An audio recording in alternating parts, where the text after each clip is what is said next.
18वां समन्वय रविवार में है। एक गांव में एक गरीब लड़का रहता था। उसके पास खाने के लिए कुछ भी नहीं था। वह जिंदगी में बहुत कष्ट सह रहा था। एक दिन उस गांव में एक धनी व्यक्ति आया। वह उस लड़के की परिस्थिति को देखकर दया से भर गया। उसने गांव वालों से सलाह लेकर उस लड़के को अपने साथ शहर ले आया। शहर में उस लड़के को सब कुछ मिला, परंतु वह खुश नहीं था, क्योंकि उसे वहां का खाना पसंद नहीं था। वह गांव वापस लौट जाना चाहता। तो उस धनी व्यक्ति ने उसे समझाया और नया जिंदगी जीने का सलाह दिया। बहुत सोचने के बाद लड़का अपना मन बदल लिया और एक नया जीवन जीने का ठान लिया। भोजन की लालसा मनुष्य के अनुभव से कहीं अधिक होती है। आज के पहले पाठ में हम सुनते हैं कि समस्त इस्राएली समुदाय नबी मूसा से शिकायत करता है और अच्छा स्वादिष्ट भोजन प्राप्त करने की इच्छा प्रकट करते हैं। वे ऐसे भोजन की खोज में लगे रहते हैं जो मात्र शारीरिक भूख मिटाता है। इस संसार में जीने के लिए सबसे पहले हमारे जीवन में भोजन बहुत ही आवश्यक है। किसी भी समारोह या सभा में सम्मिलित होने के लिए जाते हैं तो सबसे पहले भोजन का प्रबंध है या नहीं, इसके बारे में जानकारी लेते हैं। यदि भोजन मिल भी जाए, हम उसमें कुछ न कुछ त्रुटियां ढूंढे निकालते हैं। यह मानव स्वभाव है। हम सब अपने दैनिक जीवन की छोटी छोटी समस्याओं का समाधान करने के लिए ईश्वर का उपयोग करने की इच्छा होती है। जैसे बारिश के मौसम में अगर हम छाता लेने भूल जाने से हम भगवान से बारिश को दूर करने के लिए कहते हैं। अगर हम काम करने जाने से देरी हो जाने से हम भगवान से बस या ट्रेन को देर करने के लिए कहते हैं ताकि हम उसे पकड़ सकें। हम जो मानते हैं वह पूरा हो जाने से हम खुश होते हैं, पर ऐसा नहीं होने पर हम भगवान से नाराज हो जाते हैं। जैसे इस्राएलियों ने जब तक कुछ विपत्ति का सामना नहीं किया वे बहुत खुश थे, परंतु जैसे संकट की घड़ी आई वे ईश्वर के प्रति गुनगुनाने लगे। आज के पाठ के माध्यम से उन लोगों के बारे में सुनते हैं जो शारीरिक भूख मिटाने वाले रोटी की तलाश करते हैं। विशेष करके सुसमाचार में पढ़ते हैं जहां लोग अधिक से अधिक रोटी खाने के लिए यीशु को खोजते हैं।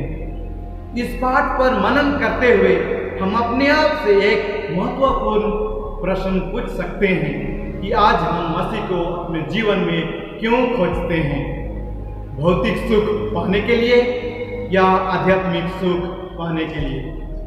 आध्यात्मिक सुख पाने के लिए आइए हम अच्छे सोच और अच्छे उद्देश्य से मसीह को अपने दैनिक जीवन में खोजें, क्योंकि वह हमें आनंद जीवन जीने के लिए जीवंत रोटी देते हैं। इसीलिए प्रभु यीशु कहते हैं, मैं ही जीवन की रोटी हूँ, जो मेरे पास आता है उसे कभी भूख नहीं लगेगी, और जो मुझ में विश्वास करता है उसे कभी प्यास नहीं लगेगी। पहला पाठ में सुनते हैं, मरुभूमि में इस्राएली लोगों के पास जिंदगी गुजारने के लिए पर्याप्त भोजन नहीं था और भोजन के कमी से वे गुनगुनाने लगे। यहाँ तक कि वे पछताए और बोले, क्यों मिस्र देश छोड़कर मरने के लिए इस मरुभूमि में आए हैं? उनके पास भोजन की तलाश के लिए उचित वजह था, परंतु वे लोग गलत तरीके से कुड़कुड़ाने शुरू कर दिए। इस पर भी ईश्वर अपनी दया और करुणा के कारण उन्हें बटेर और मन्ना देकर उनके भूख को तृप्त किए।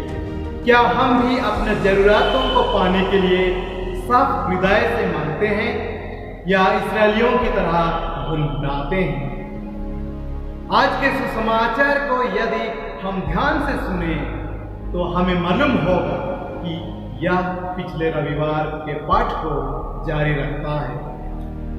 सुसमाचार पर मनन करने पर हमें दो वजह मिलता है जिसके कारण से लोग यीशु को ढूंढ रहे थे। पहला वजह यीशु की अनुपस्थिति और दूसरा वजह रोटी की अनुपस्थिति। आइए हम सर्वप्रथम पहले वजह से शुरू करें जो कि प्रभु यीशु की अनुपस्थिति को लोगों के बीच में दिखाता है। जो भोजन खाकर तृप्त हो चुके थे पर वे पाते हैं कि यीशु ख्रिस्त उनके साथ नहीं है। इस परिस्थिति में वे क्या करें? अब उन्हें क्या करना चाहिए? यीशु की अनुपस्थिति उस जनसमूह को सागर के उस पार जाने के लिए मजबूर करता है ताकि वे लोग उसे पा सकें। जब कभी हम यीशु की अनुपस्थिति को अपने जीवन में अनुभव करते हैं तो क्या हम भी उसे ढूंढते हैं? और क्या हम भी अपने जीवन के कुछ समस्याओं को पार करने के लिए यीशु के पास जाते हैं जो कि हमारे हृदय के अंतरतम में बसते हैं? इससे पाने के लिए हमारे ये कुछ आध्यात्मिक क्रियाकलाप करने की जरूरत है जो प्रार्थना और विश्वासमय जीवन है जो हमें यीशु से अटूट संबंध जोड़ने के लिए मदद करता है।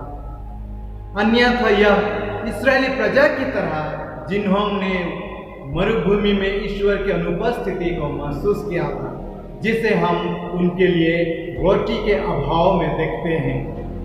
संभवतः ईश्वर को खोजने एक दिन का कार्य नहीं परंतु यह प्रयास जीवन भर का है। दूसरा वजह जिसके कारण से जनसमूह यीशु को खोज रहे थे वह है भोजन की कमी।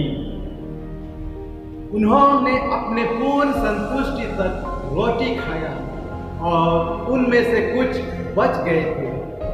शायद वे यीशु को खोज रहे थे जिससे कि बचे हुए 12 टोकरियों में से कुछ और भी खा सकें। यह लोगों का रोटी का भूख जो कि उनके शारीरिक जरूरतों को केवल पूरा करता है।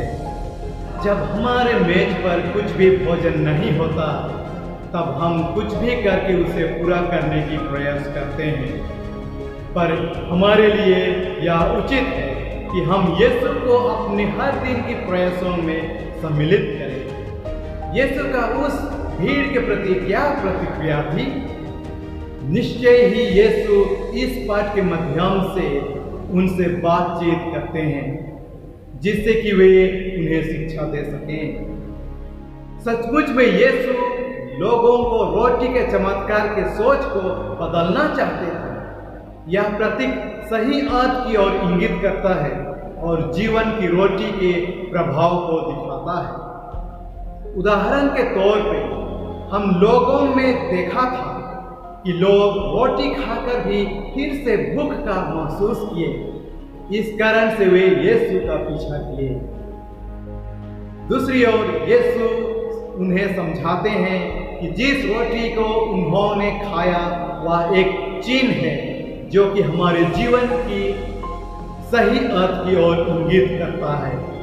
इसका अर्थ यही है कि भौतिक रोटी हमारी भूख मिटाता है पर जीवन की रोटी हमें पूर्ण संतुष्ट देता है और हमें अनंत जीवन प्रदान करता है। या वही जीवंत रोटी है जिसे हम यूखरिस्त कहते हैं। पवित्र यूखरिस्त को क्या अपने जीवन में स्वीकार करते हैं? हम लोग गिरजाघर में उपस्थित होते हैं वही जीवित प्रभु यीशु ख्रिस्त को पवित्र यूखरिस्त संस्कार द्वारा स्वीकार करने के लिए, लेकिन क्या अपने आप को सचमुच में प्रस्तुत करते हैं? हम लोग मिसा बलिदान में उपस्थित होते हैं, मिसा बलिदान में भाग लेते हैं, लेकिन अपना मन को शुद्ध और साफ नहीं करते हैं। इसी वजह से यदि हम अपना जीवन में प्रभु यीशु ख्रिस्त को पवित्र यूखरिस्त संस्कार द्वारा अपनाएंगे, फिर भी हम लोग का जीवन में प्रभु यीशु ख्रिस्त निवास नहीं कर पाएंगे, क्योंकि अपने आत्मा को शुद्ध और निर्मल रखने के लिए अपने आप को प्रस्तुत करना है पवित्र पौष्टिक संस्कार द्वारा।